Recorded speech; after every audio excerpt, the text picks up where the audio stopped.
여호와께서 말라기를 통하여 이스라엘에게 말씀하신 경고라. 여호와께서 이르시되 내가 너희를 사랑하였노라 하나 너희는 이르기를 주께서 어떻게 우리를 사랑하셨나이까 하는도다. 나 여호와가 말하노라. 에서는 야곱의 형이 아니냐?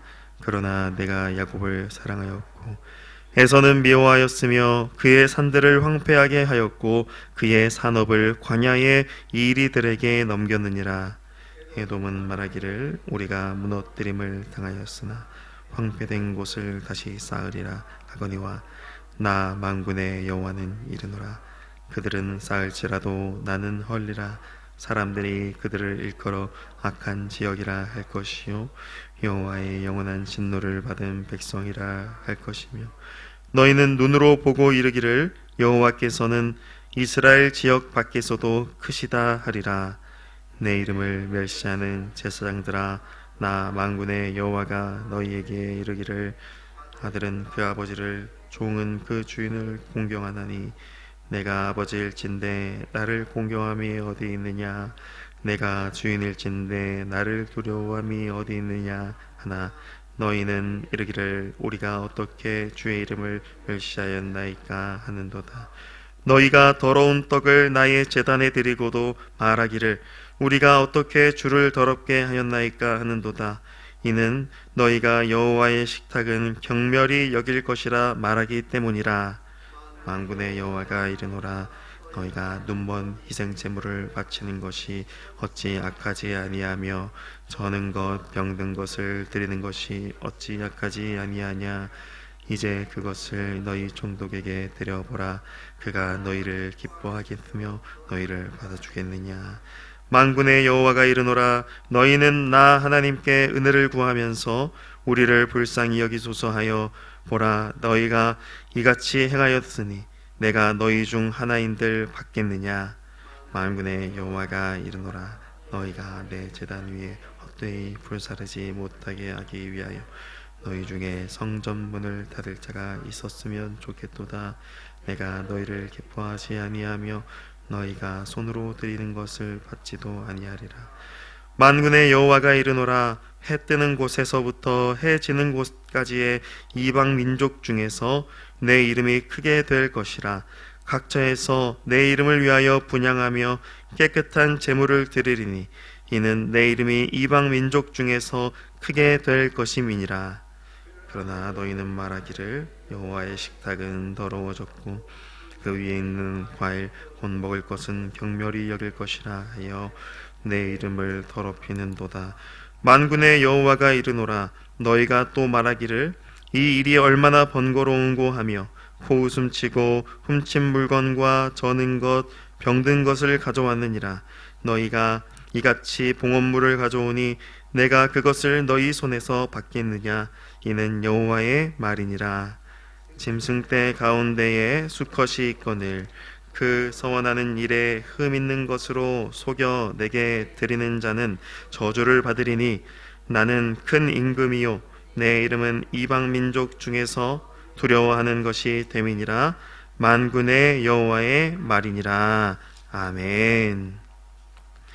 사랑하는 성도 여러분, 오늘 본문 말씀 1절은 말라기를 통하여 이스라엘에게 말씀하신 경고라고 하며 시작하고 있습니다. 말라기라고 하는 이 단어의 뜻은 메신저라는 의미의 어원을 가지고 있습니다. 이름 뜻 그대로 하나님의 말씀을 전달하는 메신저를 의미합니다. 그리고 우리말 성경에 경고라고 되어 있는 이 표현은 사실 원어에 보면 무거운 짐을 지다 할 때 그 짐을 의미하는 단어입니다. 즉 지금 말라기를 통해 하시는 하나님의 말씀은 이스라엘이 짊어져야 하는 짐과도 같다라는 것을 의미하죠. 하나님의 말씀이 이스라엘 백성에게 구원과 소망의 말씀이 되어야 하는데 왜 짊어져야 할 짐과 같은 말씀이라고 하시는 걸까요?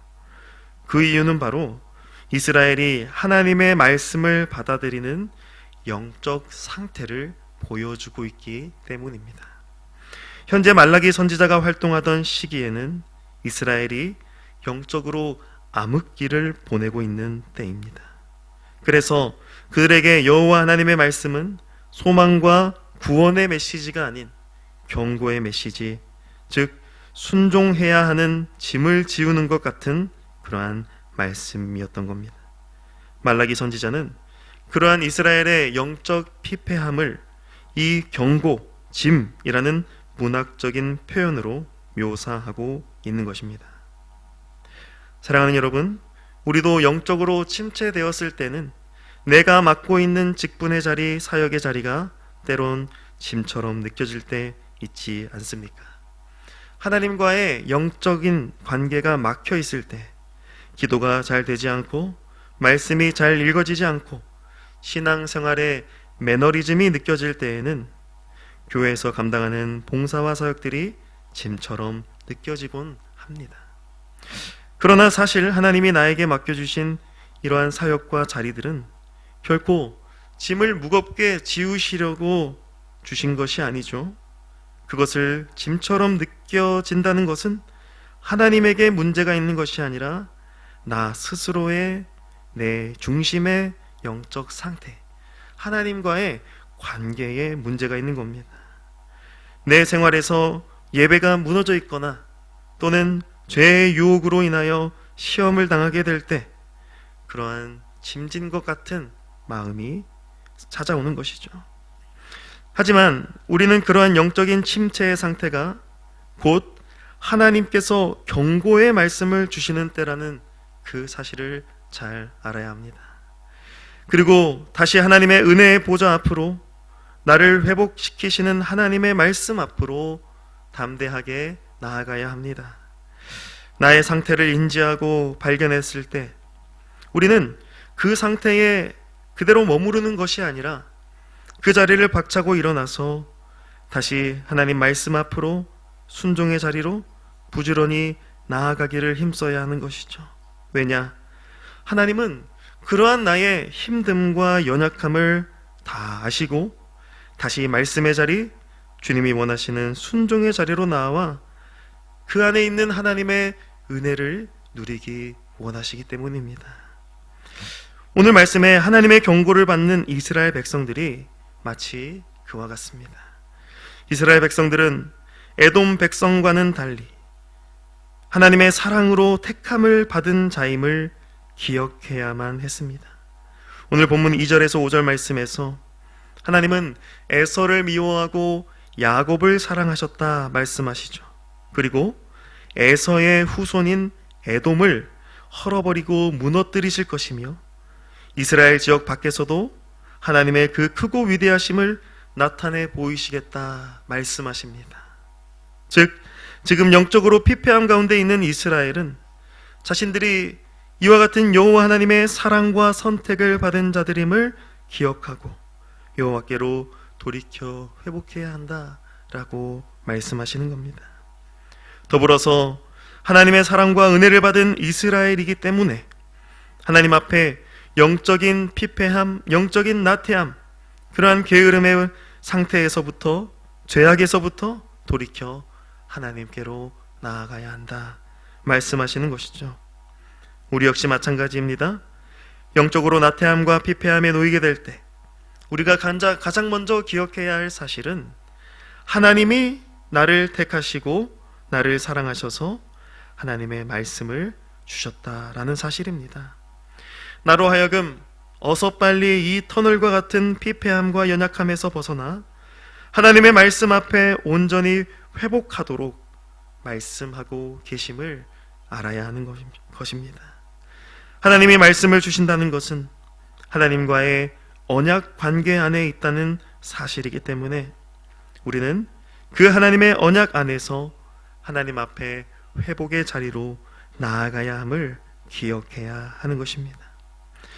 오늘 본문 6절에서 14절까지의 말씀은 이스라엘이 어떻게 영적 피폐함 가운데 빠지게 되었는지를 말씀합니다. 당시에 이스라엘의 제사장들은 자신들이 여호와 하나님 앞에 제사도 잘 드리고 봉헌도 잘 드리고 있다는 착각에 빠져 있었습니다. 그래서 그들은 자신들이 어떻게 주의 이름을 멸시하였느냐라고 반문하기까지 합니다. 그러나 여호와 하나님께서 말씀하시기를 그들은 더러운 떡을 제단에 드렸고 눈먼 희생 제물과 병든 것으로 하나님께 제사를 드렸다라고 말씀하십니다. 7절과 8절 말씀에서 한번 말씀하시고 또다시 12절 이하의 말씀에서 말씀하십니다. 즉 당시 이스라엘 제사장들은 여호와 하나님께 드리는 제사에 있어서 하나님의 말씀대로 하나님이 원하시는 대로 그렇게 드리지 못했다라는 말씀입니다. 이것은 다시 말해 그들의 예배가 하나님 앞에 완전히 무너져 있었다라는 사실이죠. 특별히 더러운 것을 드리는 제사, 그리고 온전치 못한 것을 드리는 제사, 이 두 가지를 강조하여 말씀하고 있습니다. 더러운 것을 하나님께 드렸다라는 것은 거룩하지 못한 것, 즉 하나님의 말씀대로가 아닌 이방 우상들을 숭배하듯이 거룩하지 못한 것으로 여호와께 드렸다라는 말씀입니다. 즉 하나님 말씀을 따라 예배하지 않고 나의 혈과 육의 만족에 따라서 잘못된 방식, 잘못된 제물로서 하나님께 헛되게 예배했다라는 말씀입니다. 하나님은 그러한 거짓된 예배에 대하여, 그리고 그러한 예배를 드리는 제사장들을 향하여 더러운 제사, 더러운 예배라고 평가하십니다. 또한 온전하지 못한 것으로 하나님께 드렸다라는 것은 마음과 뜻과 정성을 다하여 하나님을 예배하지 않았다라는 것을 의미합니다. 좋은 것은 자신이 취하고 적당한 것을 하나님께 드리며 자기 자신을 위한 제사를 드렸다라는 것과 같은 말입니다. 하나님께 최고와 최선의 것을 드려야 함에도 불구하고 당시 제사장들은 흠있고 비루한 것으로, 심지어 훔친 물건, 저는 재물, 병든 재물을 가져다가 하나님께 바치면서도 자신들이 제사를 잘 드리고 있다 착각했던 것입니다. 하나님께 안 좋은 것을 바치면 좋은 것은 누구를 위해 사용하겠습니까? 당연히 흠없고 좋은 것은 자신들이 취하고자 했던 것이죠. 이것은 엄밀히 말해 하나님 앞에 더러운 제사를 드리는 것, 온전치 못한 제사를 드리는 것과 같습니다. 하나님 말씀을 벗어난 거룩하지 못한 죄악된 예배를 드렸던 것이죠. 하나님은 이러한 이스라엘의 무너진 예배, 특별히 제사를 집례하는 제사장들이 그러한 거짓 예배로 하나님의 제단과 이스라엘 전체를 영적으로 피폐하게 만들어버렸다 말씀하고 계십니다. 이것은 오늘을 살아가는 우리에게 영적인 경각심을 주는 말씀일 것입니다. 우리는 하나님의 택하심을 받고 예수 그리스도의 십자가 보혈의 은혜로 하나님 앞에 예배자로 서게 되었습니다. 이제는 예수 그리스도의 피를 의지하여 우리 각자가 하나님 앞에 제사장적 예배자로 서게 된 것입니다. 그러한 은혜를 받은 우리 이것만 정작 그 은혜 받은 것을 잊어버린 채 하나님 앞에 피폐하게 되어버린 예배가 나의 예배는 아닌지 돌아보고 점검해야 할 것입니다. 하나님의 말씀에서 벗어나 그저 나의 사욕을 위하여 예배하는 것은 아닌지, 또는 온 마음과 뜻과 정성을 다하여 예배하는 것이 아닌 좋은 것은 내가 취하고 하나님께 적당한 것으로 드리고자 하는 온전치 못한 예배는 아닌지 나의 영적 예배를 돌아보아야 하는 것이죠. 사랑하는 성도 여러분, 자비로우신 하나님께서 우리를 택하사 그 영원한 구원의 언약 안으로 불러주시고 예수 그리스도의 십자가의 은혜로 구원하셔서 하나님을 예배하는 거룩한 예배자로 불러주셨습니다. 이 놀라운 은혜를 받았음을 늘 기억하며 하나님 앞에 참되게 예배하고 가장 좋은 것으로 내 온 힘과 뜻과 정성을 다하여 하나님을 섬기며 예배하며 그러한 우리가 되기를 간절히 소망합니다. 그리하여 하나님이 받으시는 온전한 예배, 거룩한 예배를 드리는 하나님의 백성, 하나님의 예배자들이 다 되기를 주님의 이름으로 간절히 축복합니다. 아멘. 하나님 아버지, 우리를 사랑하셔서 창세전에 택하시고 예수 그리스도 안에서 하나님의 백성, 하나님의 자녀 삼으시고 하나님을 예배하는 예배자로 불러주심에 감사합니다. 이 부르심에 합당한 예배가 내 삶에 나타나고 있는지 늘 점검하며 혹여 나를 위한 예배, 나의 만족과 유익을 위한 예배를 드리고 있었다면 그러한 영적 나태함을 내어버리고 하나님의 말씀을 따라 온전한 예배, 거룩한 예배를 회복할 수 있도록 은혜를 베풀어 주시옵소서. 이 거룩한 예배자의 삶이 우리에게 짐이 되지 않도록 성령 하나님 늘 우리를 영적으로 깨어있게 하시고 붙들어 주셔서 하나님이 받으시는 합당한 예배자 되어 하나님께 기쁨과 영광을 올려드리는 우리 모두가 되게 하여 주시옵소서. 이 모든 말씀 우리 주 예수 그리스도의 이름으로 기도드리옵나이다. 아멘.